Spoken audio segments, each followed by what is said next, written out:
Mahalaga ang pag-uusapan natin sa video na ito, ang tribulation.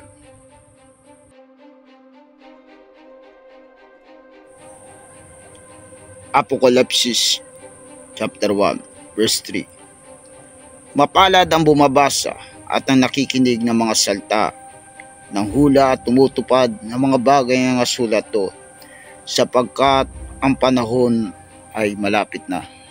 Tayo ay nasa huling panahon na, at ang ating panahon ay lubos na ng pasama, at makikita natin ang pagsagana ng mga kasalanan ng mga tao dito sa mundong ito.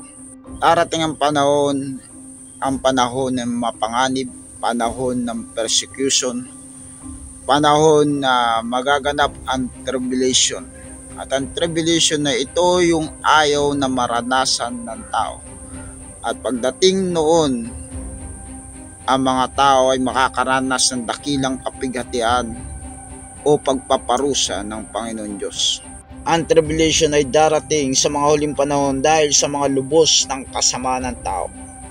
Ang tribulation ay mararanasan ng maraming tao sa huling panahon na hindi pa nararanasan buhat lalangin ang sanlibutan. Ang tribulation ay napakahirap na araw at maging ang kamatayan ay tatakas sa tao.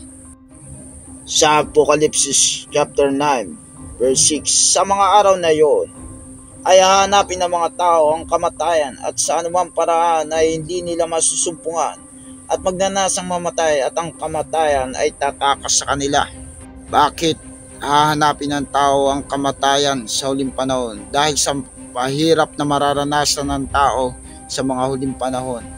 Ibubuhos ng Diyos ang galit ng Panginoon sa mga taong makasalanan. Kaya mahirap ang maiwan po sa rapture. Kaya mga kaibigan, kapag hindi tayo seryoso sa paglilingkod sa Panginoon, darating ang panahon, ito yung panahon na napakapanganib.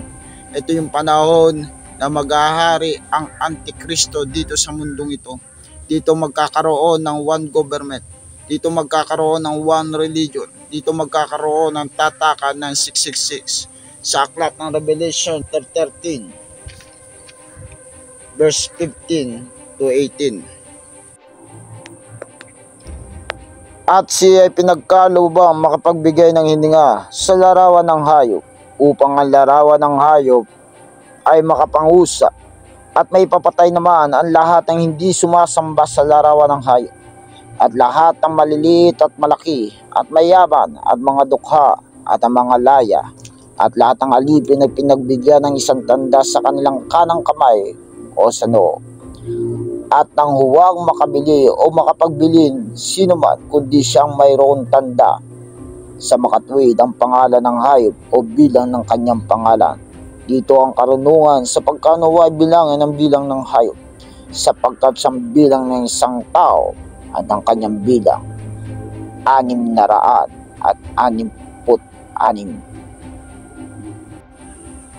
Sa mga huling panahon niya ito, dito makikita natin na maraming mga Kristiyano ang naiwan.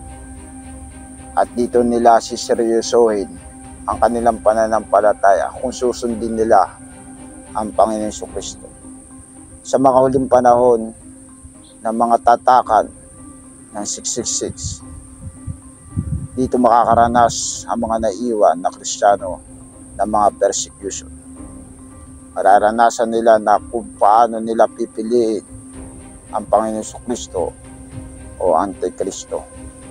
Kapag pinili nila ang Panginoong Jesucristo, dito nila mararanasan na sila ay patayin at pahirapan ng mga Antikristo. At kapag pinili nila ang Antikristo, dito na nila mararanasan na makabili ng mga bagay dito sa mundong ito. At dito sa mga huling panahon, ibubuhos ng Diyos ang kanyang galit dahil sa mga Antikristo mula ang propeta na mandadaya sa huling panahon. Ang 7 seal at 7 trumpet at 7 bowls na ipaparanas ng Diyos dito sa sanlibutan ito. At sa huling panahon, patapos ng galit ng Panginoon, darating ang muling pagbabalik ng Panginoon para sa mga taong nananampalataya sa Kanya.